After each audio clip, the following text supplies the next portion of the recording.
Next on the podium are our vice presidents.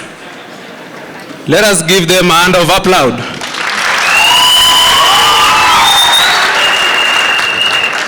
Thank you and congratulations for availing yourself for the podium. I know you are ready to serve the comrades. Welcome to our debate.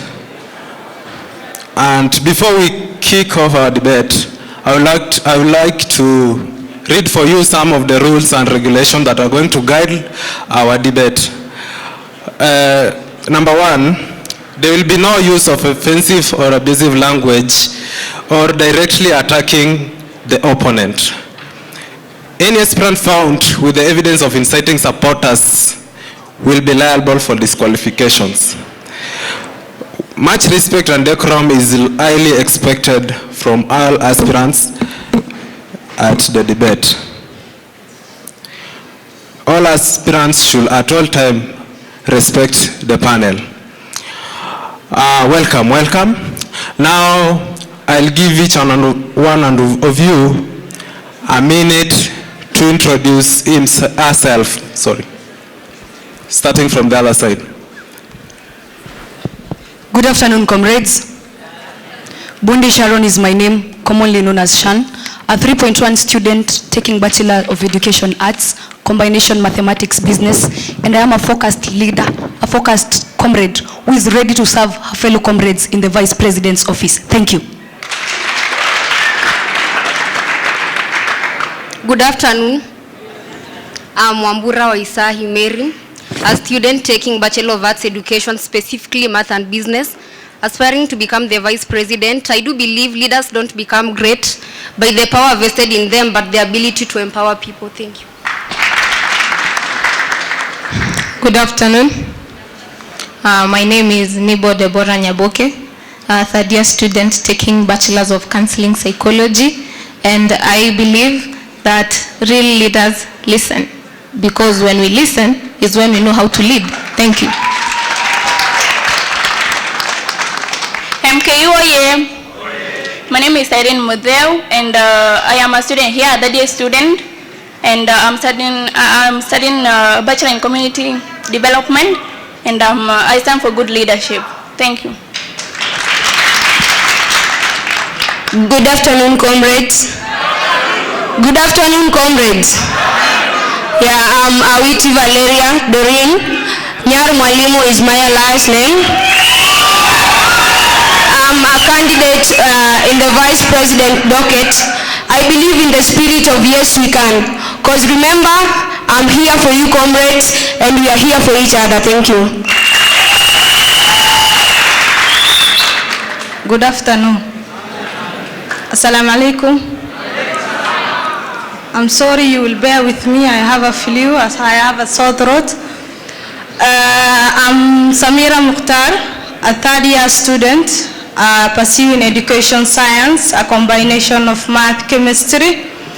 I'm an aspirant of Vice President, and I believe in one thing that my mentor do say, leadership is a change. I promise I will make a change. Thank you. Good afternoon. Good afternoon. I am Susan Wanja Wangoi. I'm an aspiring Vice President. I believe in being a good leader. You have to learn. You have to sit with their people. You have to talk to them and learn what they want. So in the Vice President docket, we learn about the student welfare. We want to do what you people want us to do. So feel free to talk to me, and I'm here for you. I'm here for the comrades. I'm here for you. Thank you so much. Good afternoon, comrades. Good afternoon. My name is Vena Kinyi, Mama Miradi, an outstanding leader, vivacious leader, vibrant one. I'm ready to serve all the comrades. Thank you. Hello, good afternoon, comrades. Yeah, I go by the name Maureen Kirwa, and this time round we need fresh leadership through experience. I go by the slogan Mbele Pamoja.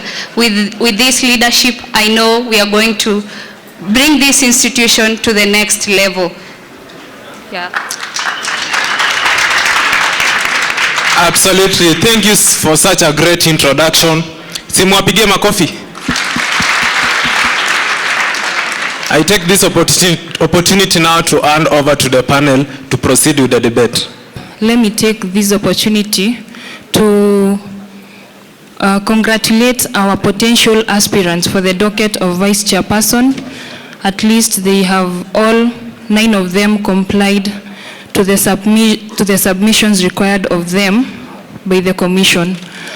And also for you availing all yourselves for the debate. So I will ask a question that will be answered by all aspirants, and I will give you 3 minutes to expound on the point. And kindly let us, if you have not understood the question, we are here to pardon the question so that at least you can answer according to what is expected. The first question is, being a vice president or a vice chairperson will be required to deputize the president in his absence. So how do you plan on creating a positive working relationship with the president while ensuring effective communication to represent the students? Yeah, let me go straight to the answer. In that scenario, working together will bring justice, will bring transparency, and will bring equity. So by working together with the whole institution as comrades, they are going to air out their grievances, and I will be able to take it to the presidential seat, to the president, and we shall come up with the possible solutions to be able to come up with solutions so that we can be able to move this institution to the next level. Thank you. Please pardon the question. All right. Being a vice chairperson, the Constitution states it requires the vice chairperson to represent the chairperson in his absence. So how do you plan on creating a positive working relationship with the president while ensuring effective communication to represent the students? The answer is just simple. Communication, consultation, and communicating to the president will be key.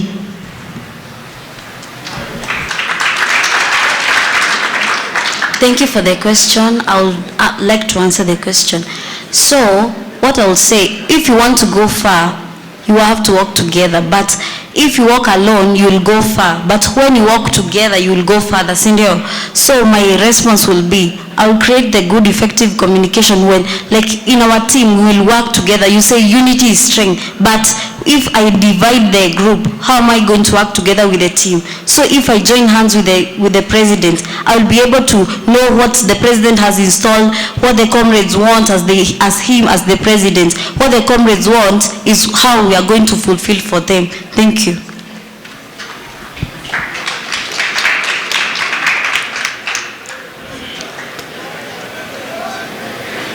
Pardon the question.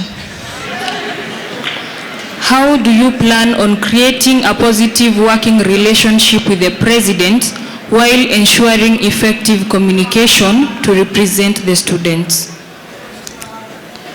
There is a saying that goes like this in Kiswahili, mkono moja akivunji chawa. So working together with the president will be effective. And the other thing is communication. Communicating with my chairman will be effective. Thank you. I will go straight to answering your question.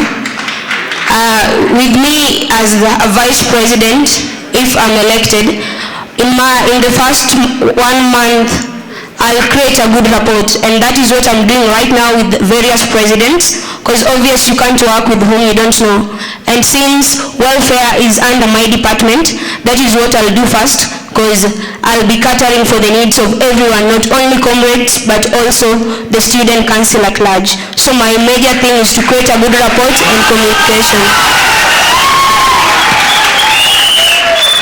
Thank you for that question. As for me, when thank you for that question. As for me, when selected, I'll ensure that my main agenda is that I will ensure that we are unified, each department, and I'll work with the president to ensure that we are unified as a school, and that we are identifying students with innovation. Communication will be the key agenda in my leadership, and I will go far. Thank you. Kindly let's maintain silence. Thank you for the question. I believe in respecting people who are in power, and as you have said, I'm deputizing the chairperson. So if I'm able to respect my chairperson, it's easier for us to work together, and through proper consultative meetings we are able to share ideas together, and effective communication is clear if we respect each other in power, and through consultative meetings it's easy to work together. As far as I'm concerned, I believe submitting the relevant, not that I deputize the president, I believe that submitting is the key. And me submitting to the president, I'll ensure that I communicate efficiently with the president, and the school welfare should be enhanced. Thank you. I am a comrade who believes in negotiation. I am a comrade who believes in teamwork. And when we have team building activities with the president and the other council, we can be able to work together and present the grievances of the comrades to the relevant authorities. Thank you. Thank you so much for your responses. Kindly the audience, let's give them time. To the next question, which will also be answered by each and every aspirant. According to the Constitution, in the roles of the Vice Chairperson,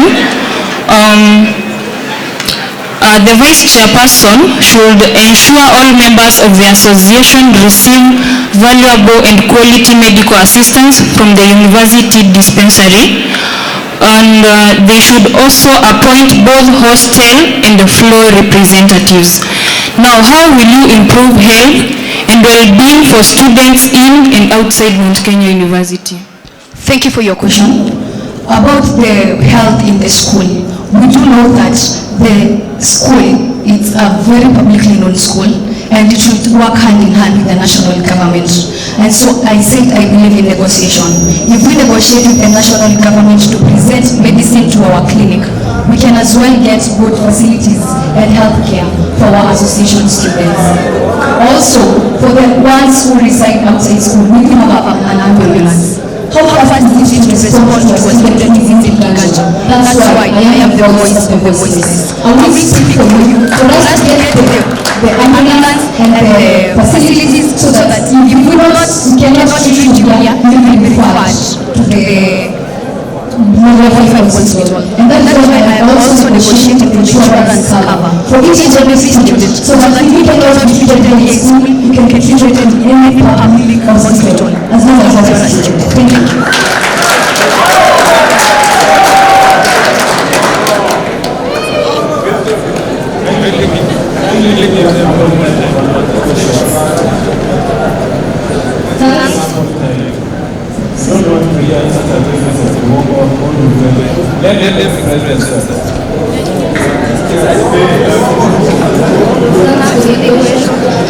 In the health sector, I advocate towards upgrading the health sector so that we have enough education, so that when you go to the dispensary in the school, you only don't go there to be given painkillers and then you pay a lot of school fees. So I'll ensure there is relevant communication between my department and that of the health, so that the diverse medication are there and also learning.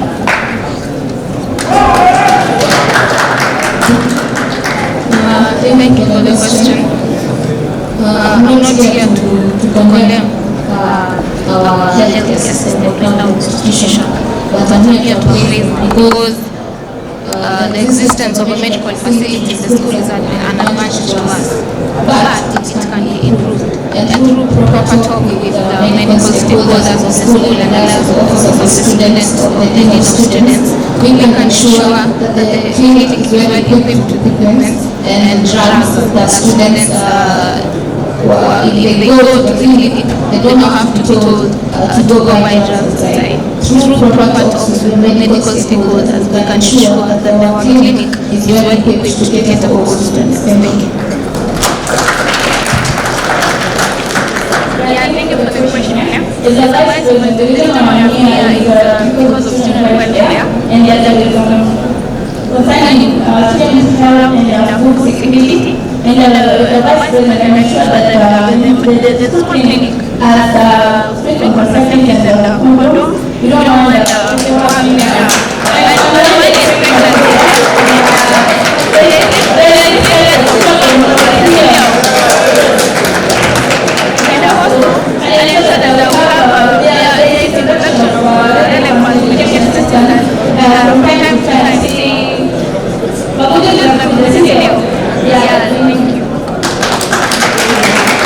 Thank you so much for the question. And goes straight to my answer. As a vice president, since Google Healthcare is in my docket and in one of my manifestos, you see our affair. One of the things that I do also as a student under my medical science, we do research concerning those drugs. So I will ensure that drugs are there free to each and every community. And the government clinics that will be provided there, and also ensure that the same way my sister here said, that was one of my agendas too. Cities in hostels and in clinics, that is very key to have different health, like right now we have gonorrhea in place, we have that, and also in that health is not only physical but also mentally. So we do mental health to also have that. Thank you.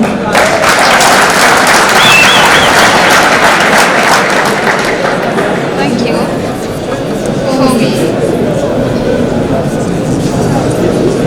Before I address a problem, I should know the problem. So, we know the nature of our school, clinic, we know that there is no proper medicines, we know that. We do check for medical attentions outside. For me, I would say there is this emergency that you offer. Like if a student gets injured outside the school, then the school card will hand to that person. First, I would suggest the person should be treated. Even if it's just medical attention from outside. If it's about that, there are other health issues concerning I don't want to talk about that agenda because my regional affairs will allow me. I mean, providing exams and those things. I don't want to talk about it because my regional doesn't allow me.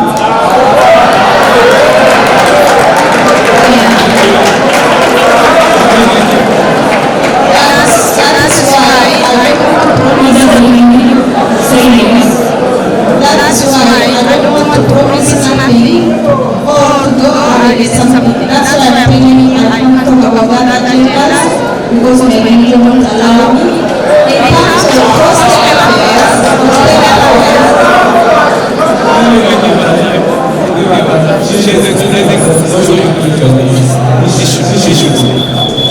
In terms of hostel affairs, I rely on cleanliness because cleanliness is next to God.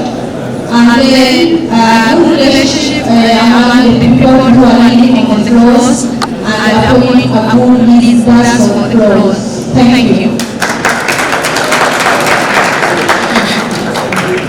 Thank you for the question. I would like to address about the constitution, the university clinic. First, when you enter the university clinic, you find there the registration. On the same line, you find there the medical laboratory over there. Then on the next side, there's a triage where you are attended by the doctor who is present.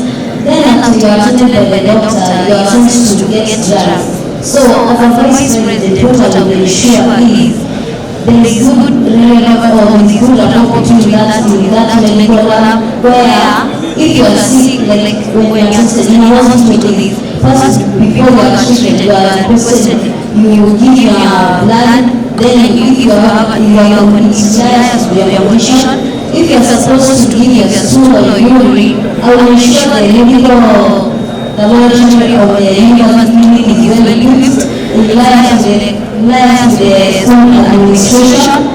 Then I will ensure that the drugs in the pharmacy in the school are well available for the students. Then back to manifestos, I work hand in hand with the clubs. Here in school we have MKUSA, MKUSA is for the next students and MKUSA is for the next students.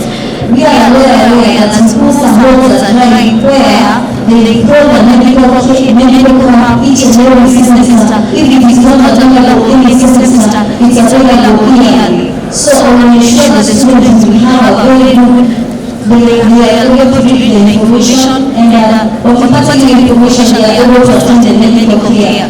Another thing I also want to do is when the student gets sick of the school facility, I would love to have the section who is in charge of the school, the student and so if a student gets injured outside the school and he or she belongs to the university, the ambulance here presented inaweza kama walishi ganjo mgeni zimani kwa dunia. It doesn't mean that you are a student of Kenya. So what I will do, I will ensure I work hand in hand with my team so for the betterment of the students. Thank you.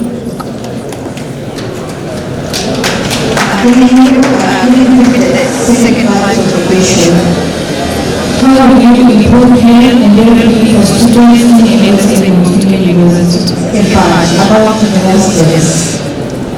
It is the responsibility of the vice chairperson to appoint hostel and board representatives. Okay, as the health sector, firstly, I work hand in hand with my team. I will ensure they connect the NHIF, the National Health Insurance Fund, to come to school, and everyone will get an NHIF fund. I think it's 500 shillings, the cheapest one. And with the NHIF, you can access any public hospital. Come to the school, they look, I can appreciate they have limits there. But for someone like me, I am resistant to Panadol. Panadol is what I'm being to. So, I will recommend they improve for the job. That's why I cannot say they won't do anything. The school clinic they are trying. But we as the leaders, we're supposed to be educated. First, we have to have a relationship with the students so that they can give us maybe the medical issues that they're suffering from. For example, there's a student who has asthma. I have asthma, and asthma attacks mostly during the cold or if there is dust, those are allergies. So I will ensure the ambulance is ready anytime for any emergency. About the floor representative, as I'm doing my complaints, I'm walking through the hostels and I'm creating a good relationship with the people. So when I create a good relationship with them, it will be easy for me to choose or elect a floor representative for community purposes. Thank you. That question about health, on health-related matters, I will ensure that I am able to liaise with the institution management to ensure that they employ more medical practitioners to ensure that they are able to cater for the medical and also to ensure that the well-being of the comrades. And also, I will make sure that the equipment are reliable and are there. So on the question about floor representation, I will ensure that there is a conducive environment for each and every individual, and automatically we shall move forward. Thank you. My name is Commissioner Jared, and I'll be asking Susan Wanja one question. So, as you're aware, we have clubs. How are you going to empower clubs? Because you mentioned it in your manifesto. And currently, which clubs are you in? I am a peer counselor first of all, and in my manifesto, my first agenda is mental health awareness. So for this to be done, mental health awareness, I know being a peer counselor, we encounter students in our office who are going through depression, and we don't know how to help them. Those are the only students who show up for the counseling session. What about the others who are going through a lot? What about the other students who don't have? You know, prevention is better than cure, si ndio? So kama huyo mmoja amejitokeza after amefinyiliwa, what about the others who are going through a lot and they can't talk about it? This we will be as true as we have been. The school has been holding training sessions for the peer counselors, and those trained peer counselors, they will have as me as their vice president being from their club. I'll be able to get interjecting with all these students. If they are passing through something, we'll be able to talk to someone one-on-one and utapata hiyo chance ya kumuongelesha kenye yeye anapitia. And furthermore, I'll also add on to my mental health awareness. Kutakuwa na hizi mentorship programs where these students kama wanapitia kitu, kama kuna kuja hiyo mentorship programs in between the semester, most likely once or twice a month, watakuwa na hiyo chance ya kupatana na motivation speakers wa kuongelesha, wa motivational talks, and utaweza kama you are going through something, you'll be able to have that time to talk about what you are going through. Yeah, that's all. Thank you. My question will go to Mary Wambura.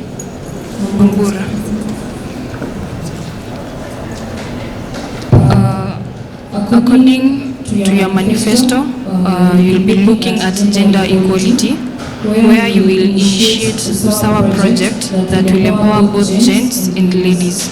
But you continue to state that you mainly empower ladies. So we wanted to know how will you ensure that there will be gender equality and inclusion for all students?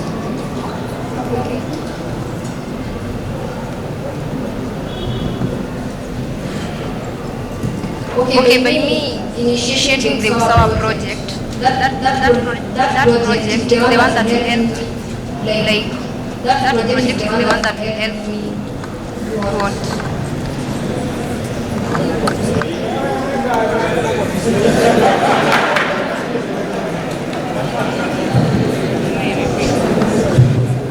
Should I repeat the question? On your manifesto on gender equity, you stated that you will initiate MKUSA project that will empower both gents and ladies. Then you said that you will mainly empower ladies. So my question is, how will you ensure that there is gender equality and inclusion for all students? In that MKUSA project, how I'll ensure there is equality mostly through ladies is by empowering them to fight for even these bigger seats, the president, the financial. As you can see, you only have the ladies in the vice president dockets. Why? Because they have not been empowered. They have not been empowered and talked to so that they can know they have the potential to also stand for the other seats. Yes. Okay, thank you. The next question goes to Sharon Bondi. In your manifesto, you mentioned about the women chapter to empower ladies. How about the boy child? Thank you. I do believe that if we empower ladies here in MKU, tutaacha kwenda kudate KU. Si ni ukweli? You will get empowered ladies here. You will get wife materials, not girlfriends. You will marry from your own campus.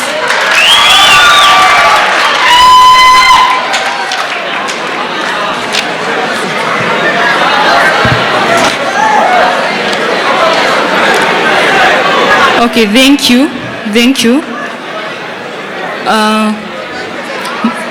Silence, please. Silence, please. My next question will go to Deborah Nyaboke. One of your manifesto or agenda as a vice chairperson, you will look at gender empowerment. What does gender empowerment mean to you? Gender empowerment to me means empowering of both genders without discrimination, without uplifting one and leaving the other one. That's what I mean by gender empowerment. And by that, I aim at introducing 2 different programs for both genders. For the men, because in our society, we have really focused on the girl child, and forgotten that we also have men in the society, where we expect our ladies to be married to them. And I want to create a program called the Men's Breakfast or the Men's Conference, where men in the institution or our male gender in the institution, like we have ladies forums, we can also have forums for the men, where we get alumni from our institution or great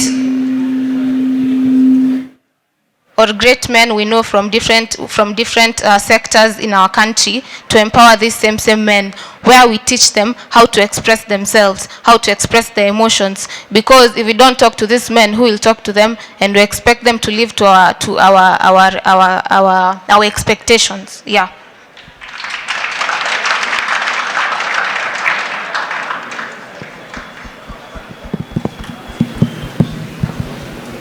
Thank you. The next question goes to Maureen Kirwa. You mentioned guidance in your manifesto. How will you improve guidance for students? Yeah, I will ensure that there are more mentoring programs to ensure that all the comrades are being able to be mentored through different organizations. My question will go to Samira. In your manifesto, you've mentioned that you will invest in infrastructure in the campus. What do you want to improve? I want to improve the nature of the hostels, the food they are eating, cleanliness, and communication among them. That's all.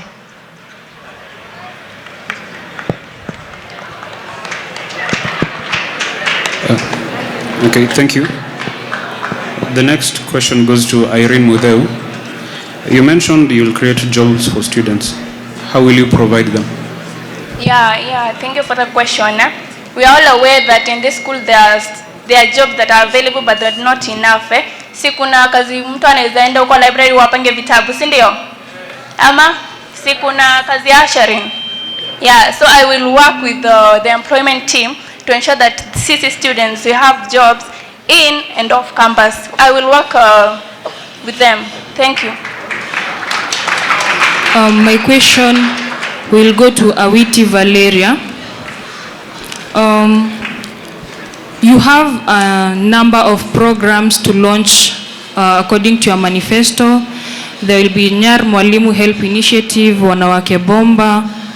There will be Okwa Boy Child Program and Kuza Talanta or Renua Comrades.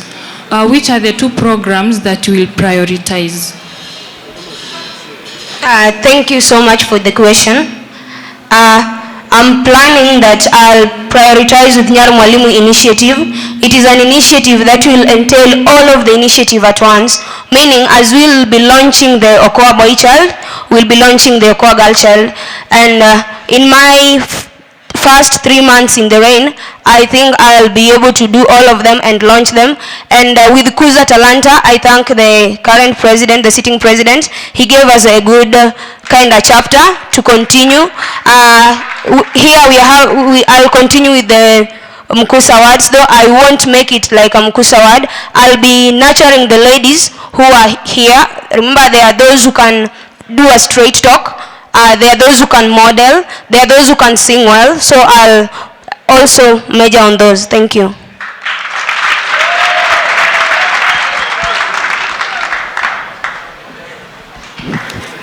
Okay, thank you. The next question goes to Vena Akinyi. How will you enhance unity? Thank you very much. I believe in Mount Kenya, there is no Kikuyu, there is no Luya, there is no Luo. We are all Mount Kenya students. And when the only purpose we came here to school was to learn. And if I'm elected, the next vice president, the door will be open to anyone, despite where you're coming from, despite your religion, whether you're a Christian or a Muslim or a Hindu, or you are worshipping the cult, I don't care. That's what I will do. And the next thing, I'll be associating with the students themselves. If I associate with the students, there will be unity between the two of us. Hata kuona niogopa ati, oh nimeva blazer, niko huko juu, no. We are all equal. Thank you. Mary Wamburi, you have stated that you will ensure students with disabilities get their own field to participate in sporting activities. Why and how will you achieve this? Okay, thanks for the question. I believe by interaction with the sports minister, he will show me the go about on how we are to deal with that. When we see our students with disability, they don't have a field, and obviously most of them, they desire to participate in this sports activity. So me, I'll advocate for them to have a field, and I will work with the office of the sports minister. Thank you.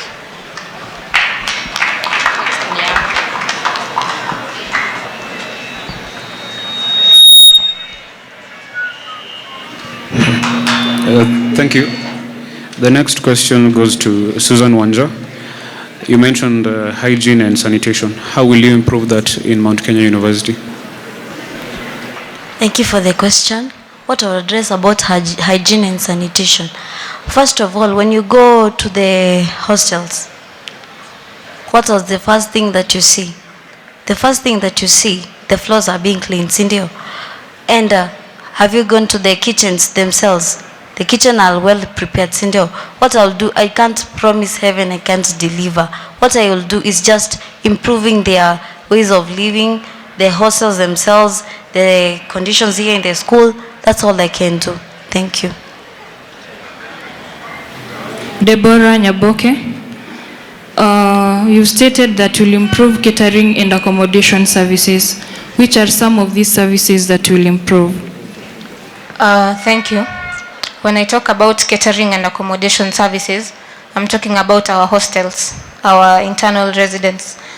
For the hostels, I want to ensure that there's proper renovation, because you can't go into the ladies' hostel, and in our institution you don't have rules where no males or no females can't enter the hostels, and you go and you're finding ladies in the showers, and boys are allowed to enter in the hostels, meaning we don't have doors kwa their bathrooms. So proper renovation, that's what I'm talking about. We also have cabinets in the hostels where students are able to put their items in order. I'm also focusing on improvement or fumigation when we are going home, because when I was doing rounds around the hostels, you're getting people saying that they have bed bugs, and bed bugs, it's a menace that can be solved by proper fumigation when we go home, because sometimes the chemicals can affect the students. Yeah, that's what I'm focusing on. Okay, thank you. The next question goes to Sharon Bundi. You mentioned smart boards. What are they, and why do students in Mount Kenya University need them? As we are all aware, the school is embarking on technological advancement, and that is why right now we have e-learning. So if we can move to e-voting, why can't we move to e-learning? You find that some practical subjects need actual, like nionyeshe, Excel. ndo spreadsheet hivyo ndo inakaa, but all we have is dirty smart boards, dirty whiteboards. If we introduce the smart board, the medical students will be able to know that this is how the heart looks like before you take us to the morgue to show us the hearts. Also, we do have lecturers who tell us to do instant research in class. Comrade ameinama siku mbili, comrade hajakuwa online until aende internet zone, sindo? Why do you tell me to download it instant? If we do have wifi in class, hakutakuwa na hiyo shida. We do learn very smart and very calmly bila kusumbuliwa. Thank you.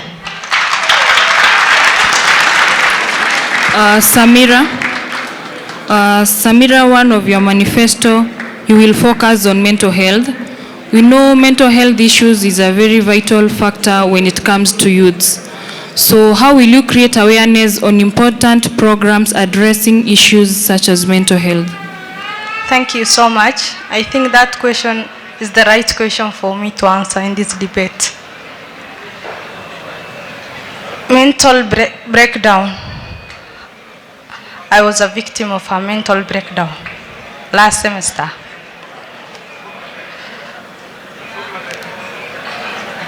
I feel so emotional talking about mental breakdown.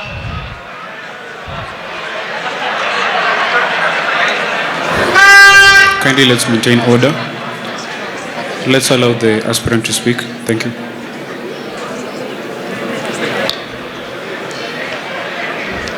It happened to me. It happened that many people will approach me with their problem, and maybe I will do 1 or 3 about it, and the problem gets solved. But I wished someone will sit down and will listen to me, but it never happened. That is why I don't want anybody else to be a victim of that. Stress has showed me its result. I had health issues just related to stress. What I will say is that, in fact, I was among the O3 Plus program last year. What I will say is that anyone having an issue, the smallest one, in fact, the smallest one is the one that leads to the bigger one. So don't even come to my office. Come knocking on my door. I just live around the school. Thank you.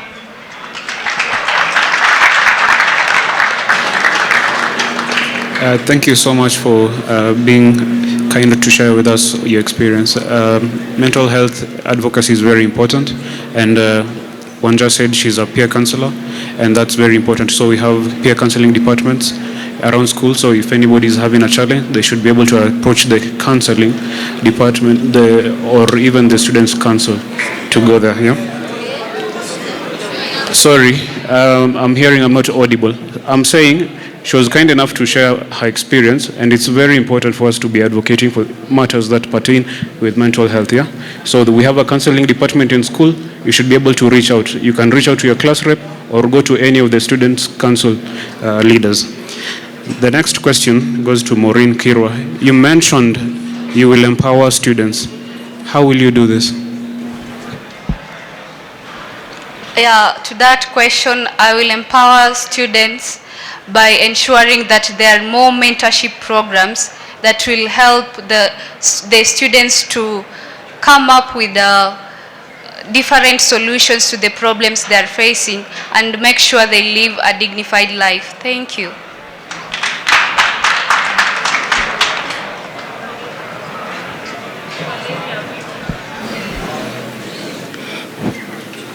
Okay, to Valeria Awiti, you will champion for free gym structure for all comrades.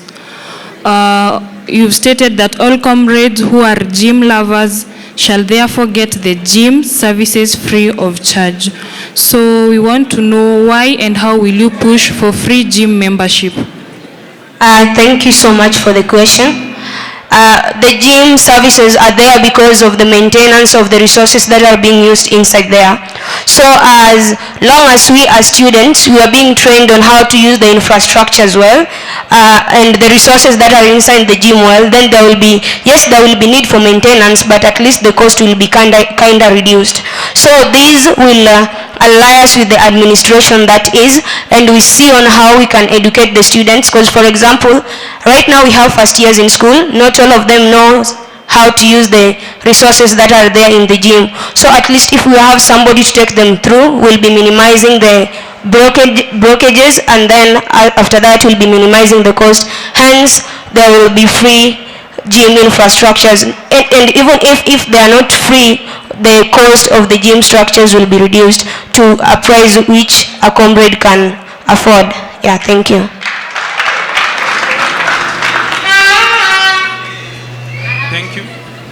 Thank you. Okay, the next question goes to Irene Mudeu. You mentioned a better diet in your manifesto. What is the best diet?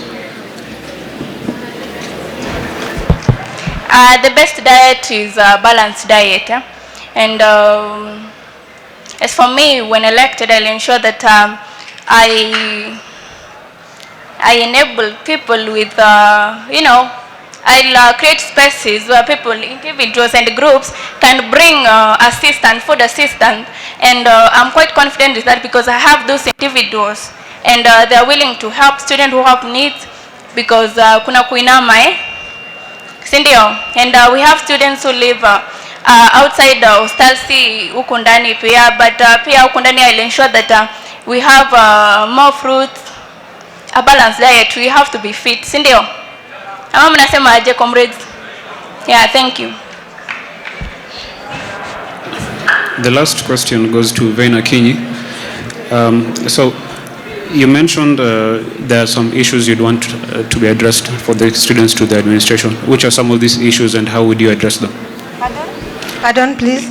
You mentioned you have some issues that you would want the administration to address. What are some of the issues that affect the students and how will you work on them? Okay, I asked myself this question. Why is the academics minister office is next to the vice president office? Does anyone knows the answer? No one? Okay. I will tell you. I'm supposed to deal with the welfare of the students, and the welfare of the students, sio peke yake about the food and everything, also dealing with the academics.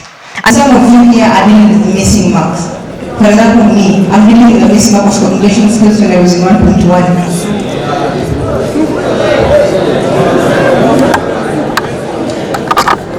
Yes, I approached the lecturer, and the lecturer told me to go to the academic minister. And the academic minister helped me. So, the main reason why I vied for that seat, it was because the academic minister is close to the vice president, and because the academic minister helped me, I wanted to use the relationship I have with the student through the academic minister so that he can help with the catering of the missing marks. Thank you. Thank you. We have had questions from the panel. See, you have questions? Yeah, and kindly observe decorum. You only ask one question, and in 1 minute time.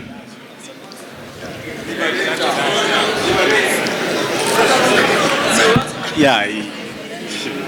Okay, my name is I'm Ondoi John. I have a question to all the aspirants. How will you ensure that PEP and PrEP are available in the facility to encounter rape and gender violence? Number two,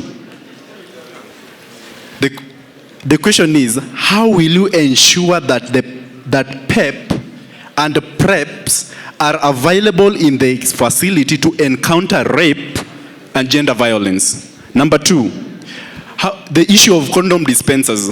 This is according to the statistics that I conducted at Thika Level 5, that 0.8% of students in Mount Kenya University weekly are affected by the HIV and AIDS, how will you ensure that the condom dispensers are there?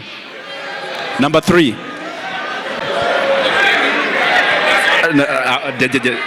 Number 3, the last one.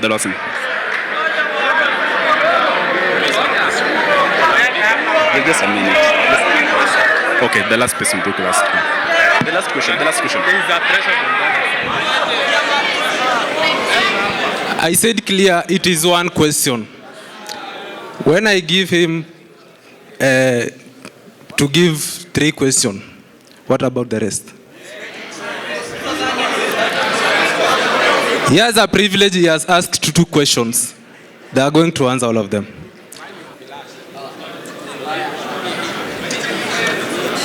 Let them answer first and then I'll come to you. Maybe you can pardon your question. The first question was,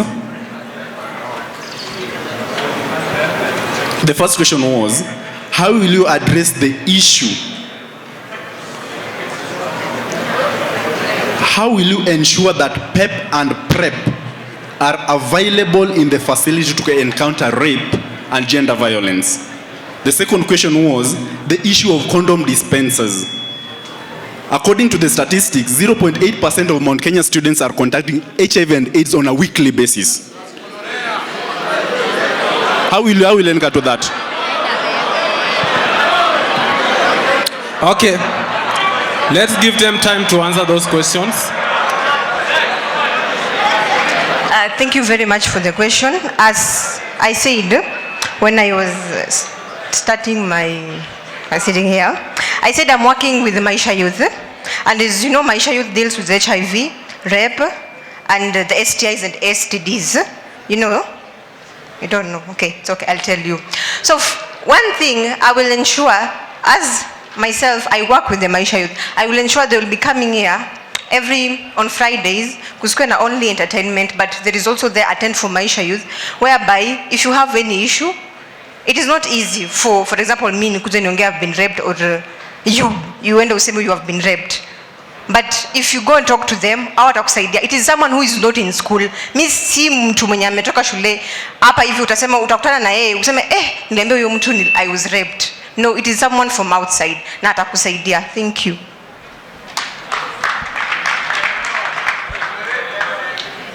Yeah, on the second question, which he asked that, pardon?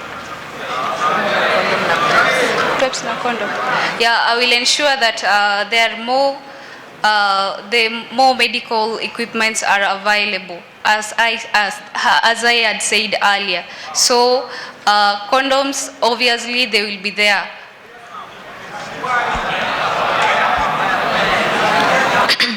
Thank you, Dr. Ndoi. So I would like to address, in my manifesto, like I've tackled all the students' needs. I've talked about empowerment of clubs and societies. In our school, we have a club called Saif Club. Saif Club deals with gender-based violence, HIV, AIDS, and health education. Here in our school, tukipata iyo knowledge, like I've said, I'll bring people who will empower our clubs. Indio, if we get that knowledge, kama for example, if I was the one who did the act, as a peer counselor first, huyo mtu kwanza ataenda atendiwe hapo. And kwa constitution, a vice chairperson akona ile mandate na hiyo uwezo ya kuweza kuongea na administration, ndo the drugs that are needed in the PEP, niyo mtu mwenye ukipata na hiyo issue unapewa first. If the person who had done the act to you, kwanza unapewa hiyo ndo. Please,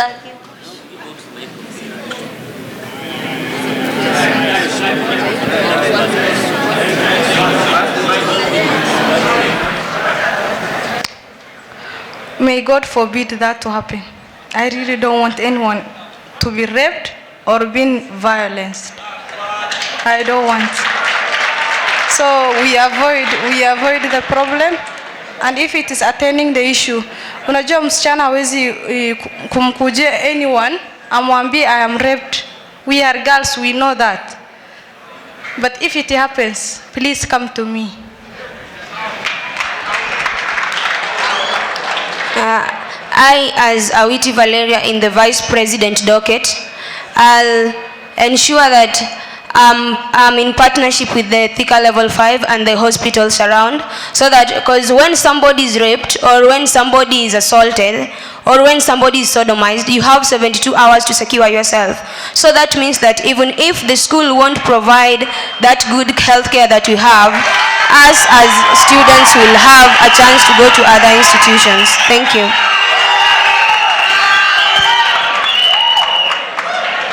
Yes, thank you for the question. Yeah, if elected, I'll ensure that I liaise with relevant organization and also the clinic to ensure that both the female ladies hostel and men's hostel, we have contraceptives and condoms installed there. And I advocate for a harassment-free zone in MKU, and I don't want anyone to face those conditions. So let's have a harassment-free zone in MKU. Thank you. Thank you, Ndoi, for that question. In proper partnership and alliance with the Thika Ministry of Health, we will ensure that our university clinic is fully supplied and equipped with PrEP and PEP for the students. And for the matters concerning condoms, in alliance with MKUSA, which is the Mount Kenya University Health Students Association, we can use them as a channel to help us in distributing of the condoms in all the toilets in the school, in the ladies' hostel, and in the men's hostel. Thank you. In one of my manifestos, I said I advocate towards working with the Sec General to ensure that security is enhanced within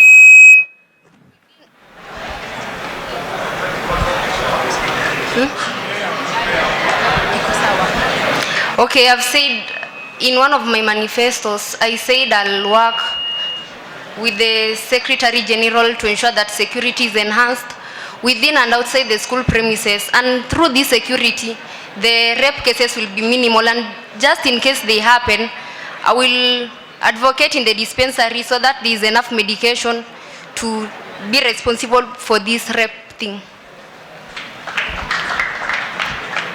Unajua, kuna kitu inaitwa mwiba wa kujidunga. Wasichana unatembea je umevaa booty short huku una expect usirepiwe? So, listen, it all starts with civic education. If we educate each and every comrade on the measures to some of the threats, then we will avoid such, let me not say it, to avoid hizo vitu. About the PrEP and the PEP, this is a private institution, so it all starts with negotiation.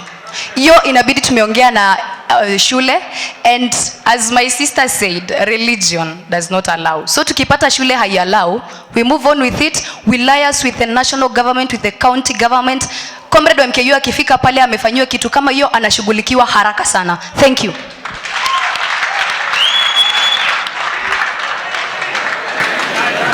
Let me now hear a question from the back here.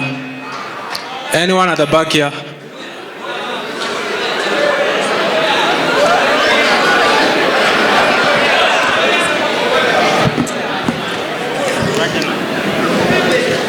Good afternoon, everyone. My name is Ronnie, and I have a question to them. I have heard that all of them are speaking about one thing called health. But if you really come to understand about it, it's not about telling a comrade that once I am chosen, I will do this and this and this, if you yourself haven't gone through that issue yourself. So my question to them is very simple. Particularly for the ladies who live in the hostel, if somebody has an issue, particularly at night, how are you as a vice president able to respond to that particular type of situation? Or does it have to cost that type of girl to actually find means to go to hospital, and then you as a leader, you're able to come and hear the story the following day, and then the only response you actually give it to them is, you actually support them by word of mouth. So for you as a leader, if something ever happens to any person in this school, how will you actually contribute to that particular type of issue? Thank you.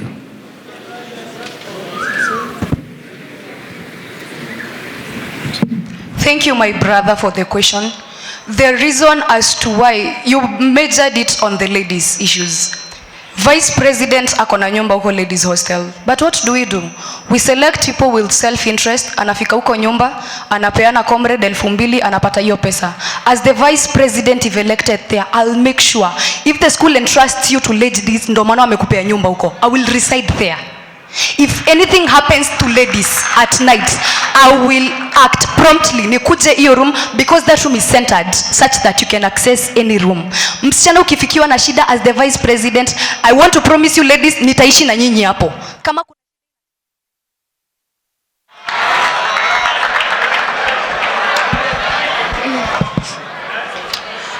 Thank you.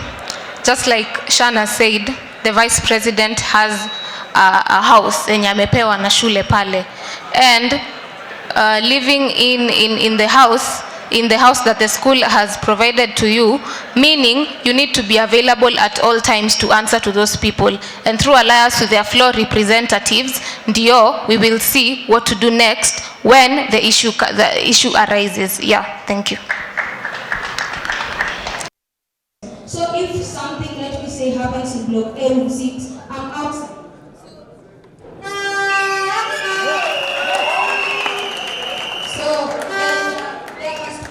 For those floor reps and hostel reps so that they can bring the information, and also I will partner with the peer counseling department.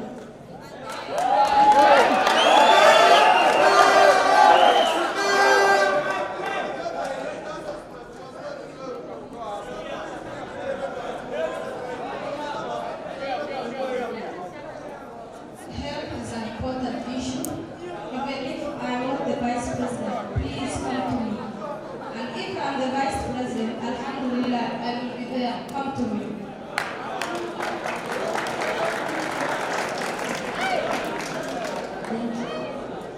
So, what I would like to address, the Constitution states that I, as the Vice President, I have a right to appoint floor representatives.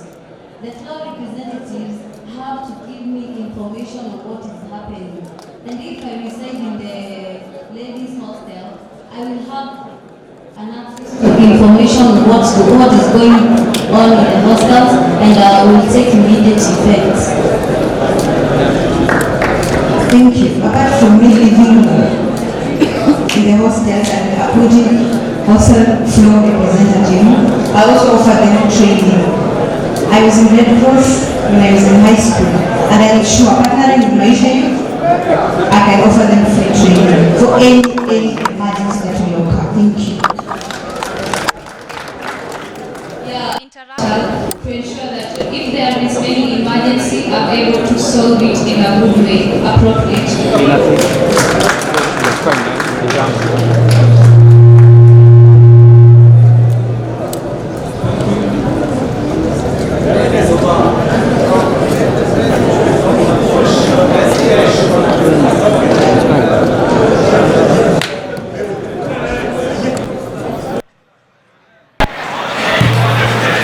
Okay. I'll take one question from one person living with disability.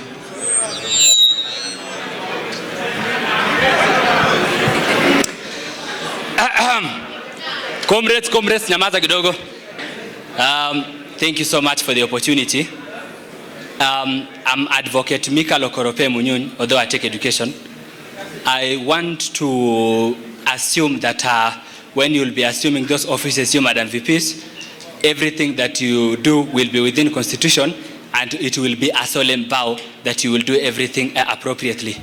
Having said that, let me pose my question with attachment to the Chapter 2, Part G of the MKUSA Constitution.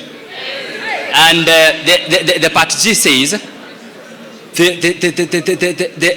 you will ensure that, as a custodian of the Constitution, you will ensure that every student with or without disability will receive all the materials, documents that governs MKU in the form that they can read and understand well. So now my question is, what do you understand by that? And finally, because I'm a politician, answer this question truthfully and solemnly, not politically. Thank you.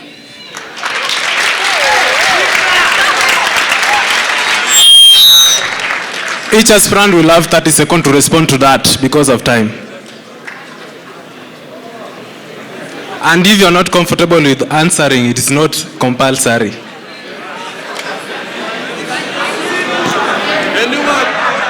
Okay, thank you. Thank you for your time, Mika. I know you very well. I know the materials for people living with disabilities are very expensive to some point, and I cannot give that budget to the school.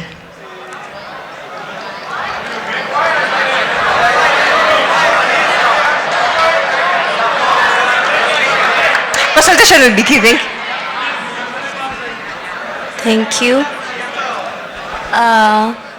The school has provided the student living with eye disability the materials they use in class.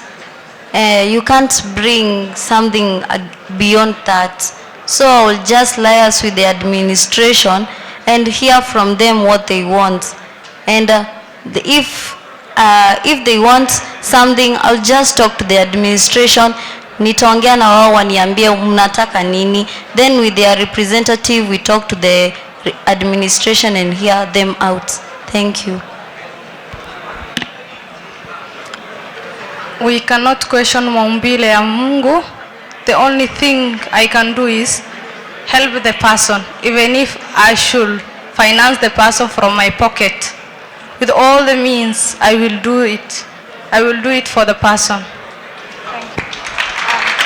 Thank you so much for the question. What I'll do as the vice president in that scenario, in my manifesto there is I'll campaign for the addition of brailles, and that will help those who cannot see, and those who cannot hear, I'll campaign for those who are trained to help in understanding. Thank you.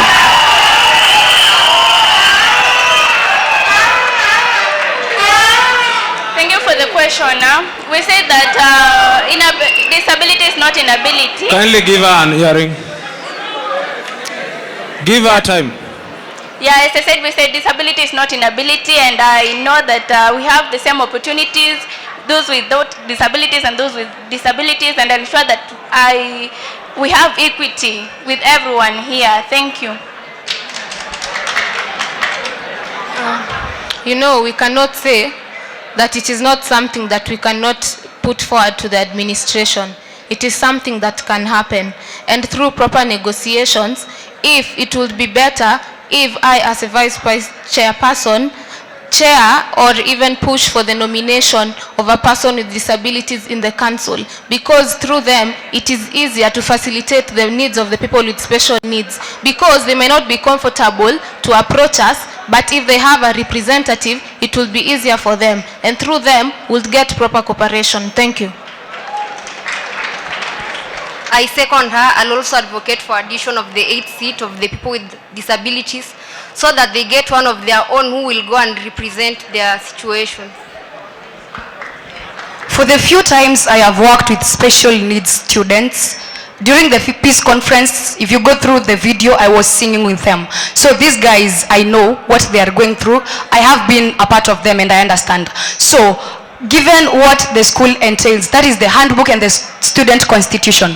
For the students with disability, the visually impaired, if they are forwarded for the handbooks and the constitution in form of PDF, I believe they have phones that can be interpreted into hearing. And for the hearing impairment, there should be a sign language interpreter of the school to interpret for them. Yeah, thank you. Thank you. Thank you. Okay. It is ironical. These are the VPs and all of them are ladies. And I've not had a question from a lady. I want one lady to ask a question, at least 3 questions.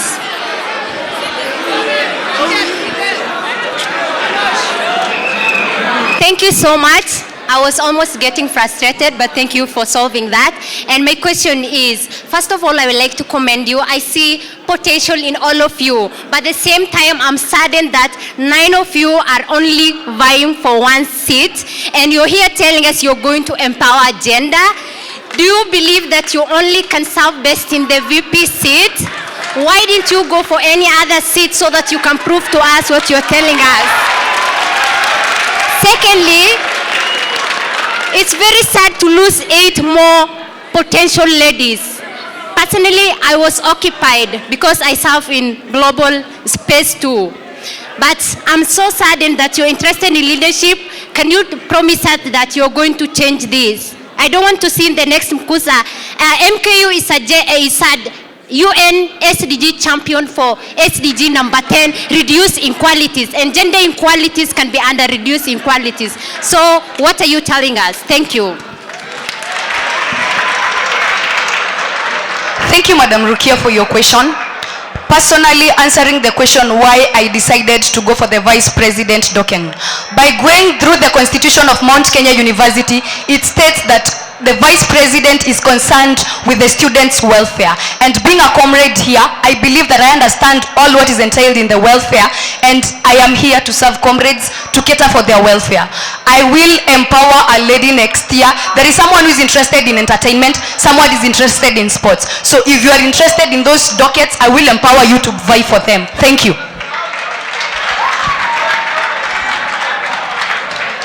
Thank you. In my manifesto, I have a manifesto stated gender empowerment, and it is through proper forums, leadership forums and mentorship programs where we can be able to include our ladies and equip them with the proper skills to make them realize their potential.